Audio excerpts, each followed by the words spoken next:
Good afternoon. I want to begin today with a few words about the heinous killing of 11 Jewish Americans at the Tree of Life Synagogue in Pittsburgh, Pennsylvania on Saturday. As you know, the shooter is in custody and the FBI is on the scene leading the investigation with the support of state and local law enforcement. This atrocity was a chilling act of mass murder. It was an act of hatred, and above all, it was an act of evil. Anti-Semitism is a plague to humanity, and it is responsible for many of the worst horrors in human history. We all have a duty to confront anti-Semitism in all its forms and everywhere and anywhere it appears. The American people reject hatred, bigotry, prejudice, and violence. We are a nation that believes in religious liberty, tolerance, and respect. And we are a people who cherish the dignity of every human life. Today, America grieves for the precious lives that were cruelly stolen. Our hearts ache for every person who lost a loved one. The 11 Jewish Americans who were horribly murdered represented the very best of our nation. They were brothers and sisters who looked out for each other. They were doctors who cared for citizens in need. They were proud grandparents who taught their grandchildren to value faith, family, and country. And they were the religious heart of the Tree of Life community. Our nation mourns the loss of these extraordinary Americans, and we also pray for those who were wounded. Our hearts are with the 4 brave police officers who were shot and injured while trying to stop the attack. We thank God for these officers and for every member of law enforcement who responded swiftly and bravely. In the wake of the attack, we have witnessed Americans of every faith and tradition coming together to mourn with their fellow citizens, to support one another, and to stand in solidarity with America's Jewish community. The President cherishes the American Jewish community for everything it stands for and contributes to our country. He adores Jewish Americans as part of his own family. The President is the grandfather of several Jewish grandchildren. His daughter is a Jewish American, and his son-in-law is a descendant of Holocaust survivors. Tomorrow, the President and First Lady will travel to Pennsylvania to express the support of the American people and grieve with the Pittsburgh community. And with that, I will take your questions. Jonathan.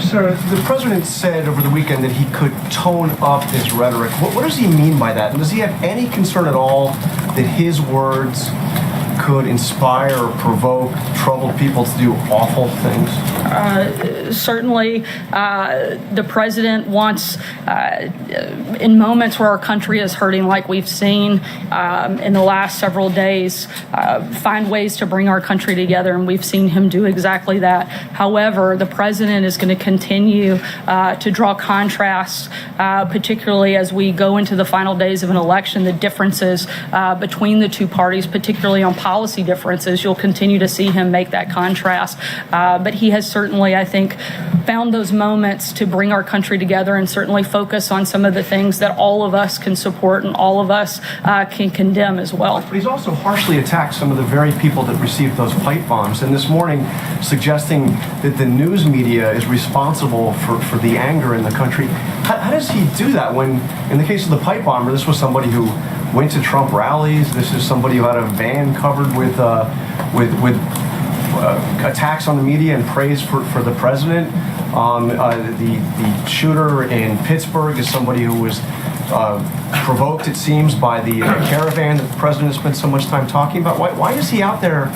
When you say he's trying to unite the country, why is he out there Jonathan, the very first thing that the President did was condemn the attacks both in Pittsburgh and in the pipe bombs. The very first thing the media did was blame the President and make him responsible for these ridiculous acts. That is outrageous that would be the very first reaction of so many people across this country. I'm not finished. The only person responsible for carrying out either of these heinous acts were the individuals who carried them out. It's not the President, no more than it was Bernie Sanders' fault for the individual who shot up a baseball field of congressional Republicans. You can't start putting the responsibility of individuals on anybody but the individual who carries out the crime. Why is the President suggesting it's the news media? The President's the one placing blame here. No, the President's not placing blame. The President's not responsible for these acts.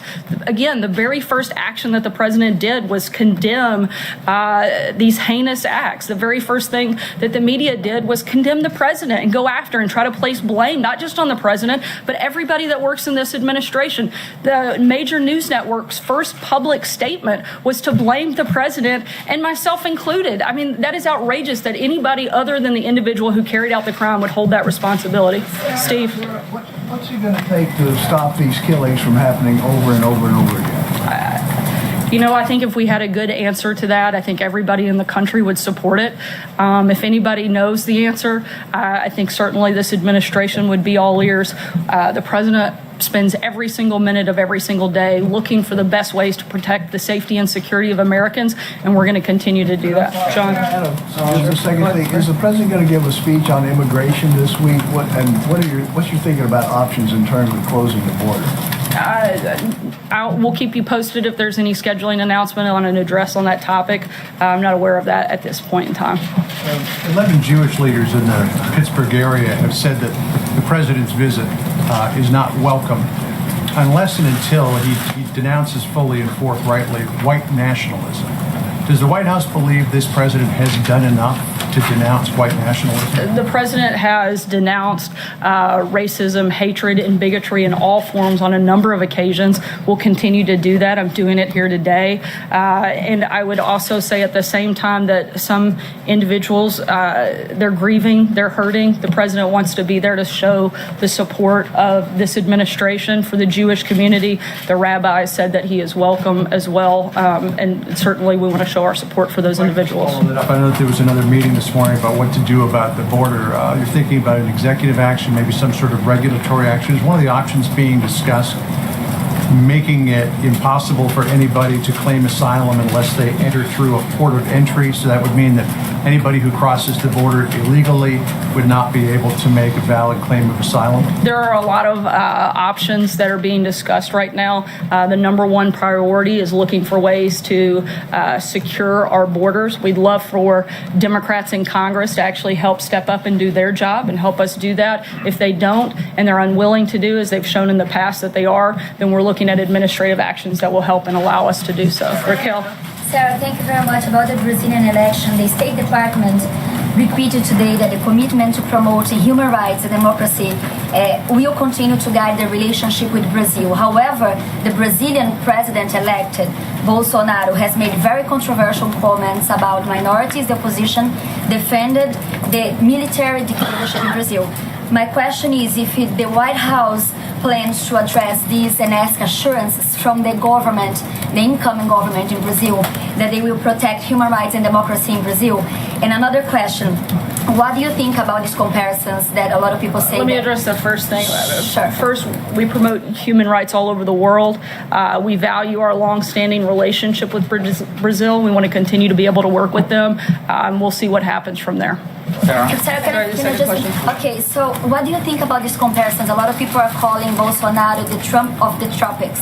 And if President Trump plans to invite Bolsonaro to the White House, or if he has any plans to go to Brazil anytime soon, maybe attend Bolsonaro's inauguration? There's only one Donald Trump, in my opinion. Steven, go ahead. I'd like to follow up on John's question about the caravan. The president has used the word invasion to describe this caravan. That's the same word that is mentioned in the Constitution 3 times, invasion, with respect to the powers of the federal government to repel invasion. So my question is have there been any discussions here with respect to that about the fact that the Constitution provides for example, the suspension of habeas corpus if to repel an invasion, if the public safety requires it? Is the president talking about potentially ignoring posse comitatus by having the military go down? There's a provision in the law that allows for a constitutional exemption. Is that in any way under consideration? We're looking at a number of different options. I know that the Department of Defense is holding a press conference this afternoon at 4 o'clock to talk about some of the actions that they'll be taking. I would encourage you to tune into that. John? A note of my question. It has not been ruled out. Those are options on the table? Look, I'm not going to get into specific policies that we're considering. There's a number of actions that we're looking at taking. When we're ready to make an announcement on that front, we'll let you know. John? Thanks a lot, Sarah. The midterms are 8 days from today, and we often get from both parties what the midterms actually mean the day after the election. So I wanted to ask you what the midterms mean before the election. The president on October the 18th in Mississippi said I'm not on the ticket, but I am on the ticket because this is also a referendum on me. Is that right? Is this midterm election a referendum on the president? Look, I can't get into specifics that will impact the election, but I can tell you that the president wants to see more people that support his policies elected than not. Phil. Sarah, it's now been 4 weeks since Jamal Khashoggi was murdered inside the Saudi consulate in Istanbul. The president said early on that if the Saudis are found responsible, there would be severe punishment. That's his word. It's now obvious to the world that Khashoggi was murdered. It was premeditated. It was by the Saudis. Why has there been no action? Look, the president met last week with CIA Director Gina Haspel after having gathered additional intelligence on her overseas trip, and the administration is weighing different options and will make an announcement about what the decision of that action is. Is he considering any actual action? Like I just said, the administration is considering what action we will take moving forward based on that information and the briefing that the president received last week. Jill. I want to go back to the tone question because the president said he was planning to tone down his rhetoric this week, but at his rallies, since the suspicious packages began being mailed, the president has called out Maxine Waters by name at his rallies. He's stood there as his supporters chant "lock her up" in reference to Hillary Clinton. He continues to call crooked Hillary Clinton. Will the president stop using that kind of language in light of the fact that these individuals were targeted by these attacks? The president's going to continue to draw contrast. Let's not forget that these same Democrats have repeatedly attacked the president, whether it was Eric Holder saying kick them when they're down, whether it was Hillary Clinton saying you can't be civil until Democrats have control of Congress, or whether it was Maxine Waters who encouraged her supporters to get up, not just in the president's face, but all administration officials' faces. Those actions are from those Democrats. The president's going to continue to fight back when these individuals not only attack him, but attack members of his administration and supporters of his administration. John? Follow up on something else. Why does the president feel like it's necessary to send active duty troops to the border when he's already sent National Guardsmen down there who are doing the exact same job as the active duty troops would be able to do? The president's number one job and number one priority is to protect the safety and security of Americans, and he's going to do what he deems necessary in order to do that. For specifics regarding that, I'd encourage you to tune into the press conference this afternoon. John? Thank you, Sarah. Two brief questions. The first, a follow-up about the question on Brazil. Up until a few months ago, you used to give us readouts of the president's calls with world leaders, including congratulatory calls to newly elected leaders, such as President Macron, Chancellor Merkel. Did the president, or does the president plan to make a call to President-elect Bolsonaro?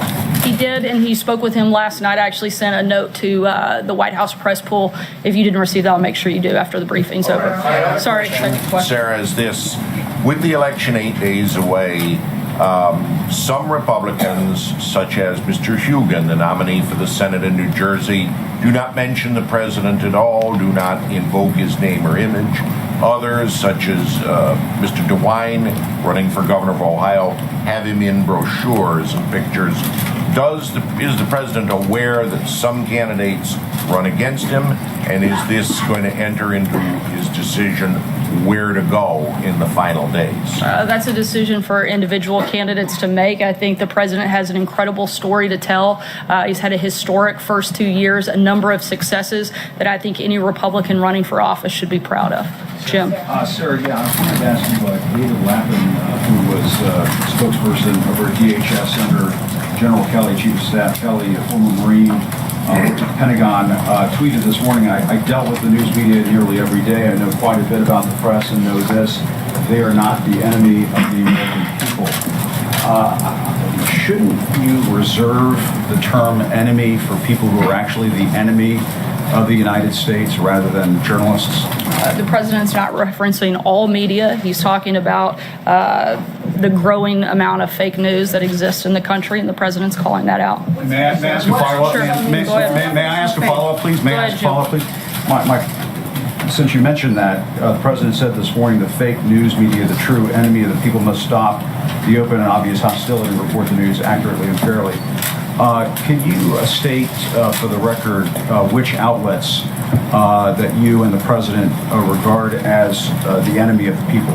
I'm not going to walk through a list, but I think those individuals probably know who they are. Would that include my outlet, which received I don't think it's necessarily specific to a general, broad generalization of a full outlet at times. I think there's individuals that the president would be referencing. Jordan. So you're not going to state for the record then.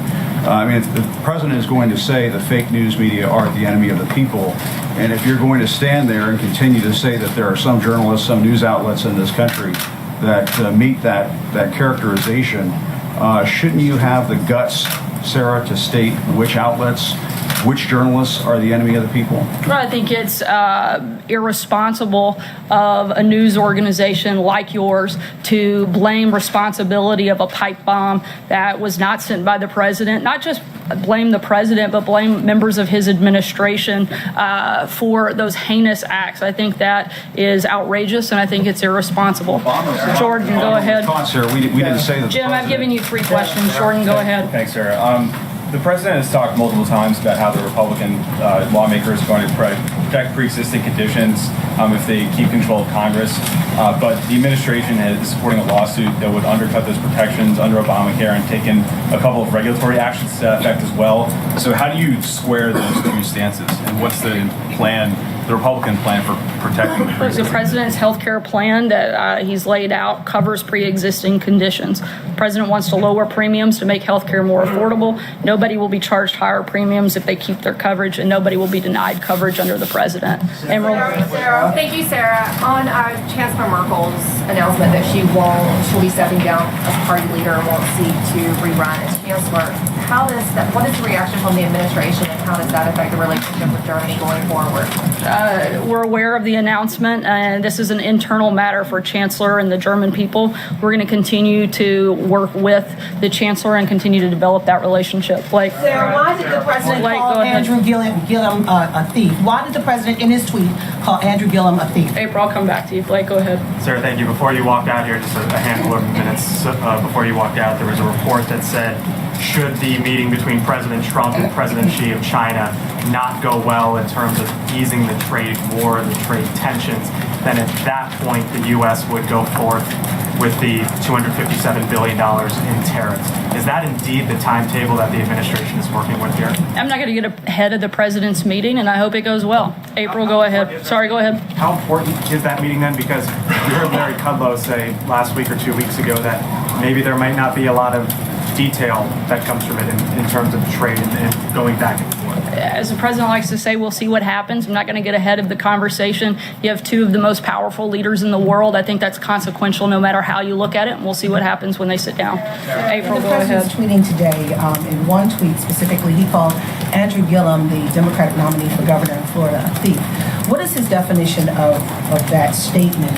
And also I want to ask you about issues of voter suppression. The president's talked about voter fraud. Let me answer your first question. That individuals under FBI investigation, I would refer you to that. I'm not going to get into specifics on that matter because it involves 2 candidates running for office, and I'm not going to impact that due to the Hatch Act. I'll leave that to the president to make those types of statements. And your second question. Yes, second question. The president talks about voter fraud at a time when there are allegations and proof of voter suppression taking place in the state of Georgia, where Stacey Abrams is ahead of the Republican contender, and also in North Dakota, where Native Americans who don't have a street address but have a P.O. box if they live on reservations, they're not able to vote. So what's going on with that? Is the president talking about that? Is he working Certainly, on that issue? we don't support any type of voter suppression. What we do support is voter integrity.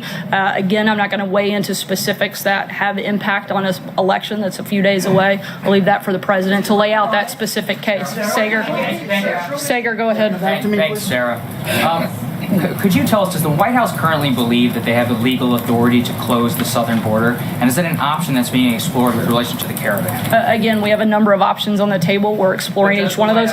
When we have a decision on that, we'll let you know. Vivian. Thanks, Sarah. 2 questions, please. First, last week we asked the president whether he'd call President Obama or any of the others that the bombs were addressed to, and he said if they want me to, but will probably pass. Can you explain why that decision was taken? The president did speak with Governor Cuomo of New York last week, and as of this time, there aren't any plans for other calls. If there are, we'll let you know. Hallie, go ahead. So Last can question. I ask one more about Jamal Khashoggi?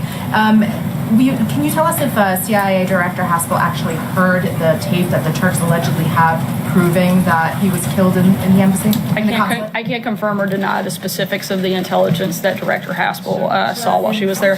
Last question, Hallie, go ahead. So throughout the course of this briefing, you have repeatedly defended the president's attacks on his political opponents as valid because the midterms are coming up. So at what point does the White House... Not because of the midterms. I've defended the president. I've defended the president fighting back when he's regularly attacked. There's a difference. Doesn't matter if there's a midterm or not. The president's going to defend himself and he's going to fight back. From a political perspective, right? You're making that point. From any perspective. But at what point does a national tragedy take precedence over the president needing to punch back? If not now, when? I think you saw the president do exactly that in the wake of a national tragedy, not just this week, but every time our country has experienced the type of heartache and pain that we have over the last week. This is a president who's risen to that occasion and worked to bring our country together in a number of occasions, whether it's the hurricanes, whether it's the Las Vegas shooting, whether it was the Pittsburgh shooting, all horrible, horrible tragedies that this country has experienced. And this president has come out, condemned the attacks when it is caused by an individual, and tried to look for ways to provide and bring the country together when it was a natural disaster. But he and you have also acknowledged that in the next breath, after he calls for unity, he does talk about division in what you describe as drawing contrast. Is he incapable of, in the words of some, toning it down and toning down the rhetoric? Again, I think the president has had a number of moments of bringing the country together. Once again, I'll remind you that the very first thing the president did was condemn the attacker, and the very first thing the media did was blame the president.